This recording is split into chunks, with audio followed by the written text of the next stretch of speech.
Proses penangkapan ketiga pelaku pada tanggal 19 ditemukan dua sosok mayat di Sungai Lematang.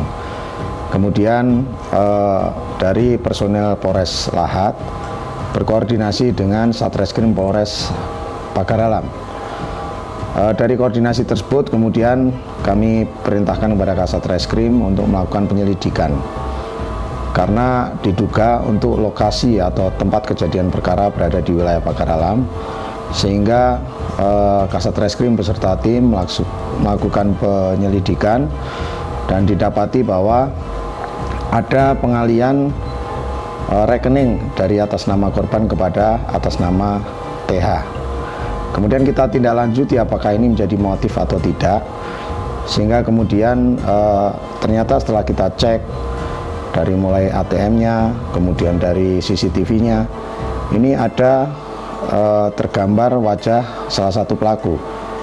Kemudian para penyidik ini kemudian mengintensifkan penyelidikannya dan mendapati bahwa ada 3 orang pelaku yang melakukan penjemputan terhadap korban pada saat kejadian.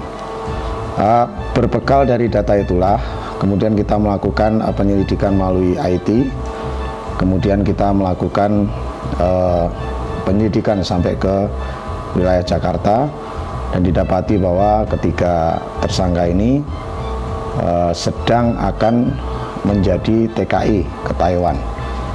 Jadi kita tangkap di seputaran penampungan di daerah Srengseng, Jakarta Barat.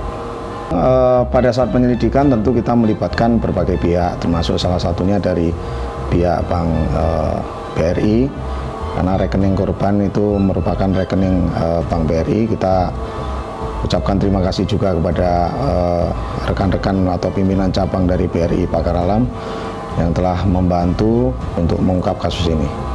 Penerapan pasal 340 KUHP yaitu pembunuhan berencana, untuk ancaman hukumannya mati dan seumur hidup.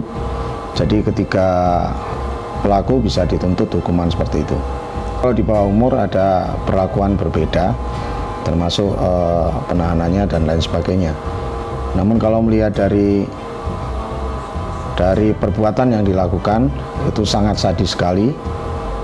Bahkan anak korban yaitu yang bernama Selvi juga dibunuh dengan cara yang kejam dan dibuang ke sungai.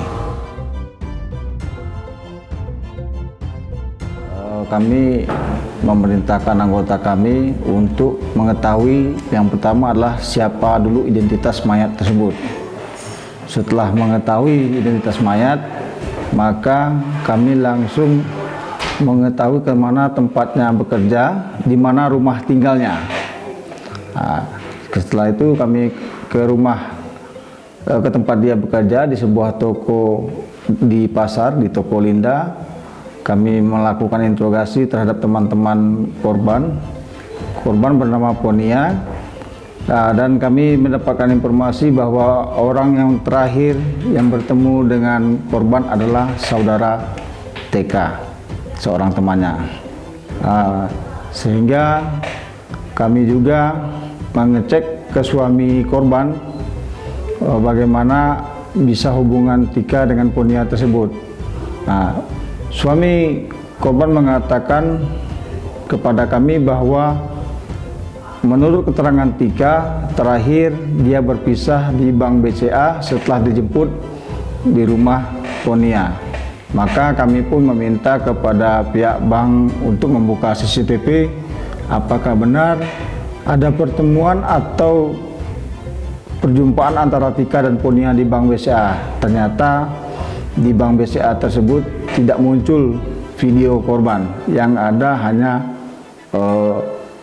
video Tika. Tika sedang menarik uang di bank waktu itu dan memang pas jamnya. Jadi kami tarik ulur jam berapa dia pergi, jam berapa dia ke bank, kemudian jam berapa dia menghilang. Berdasarkan laporan yang kami terima, kami memeriksa saksi-saksi, mengambil CCTV, kemudian meminta rekening koran di bank. Kami mengetahui bahwa pelaku pembunuhan terhadap korban Ponia dan anaknya Silvi ini adalah 3 orang. Kemudian kami mengendus keberadaan ketiga orang ini di sebuah penampungan DKI di Jakarta.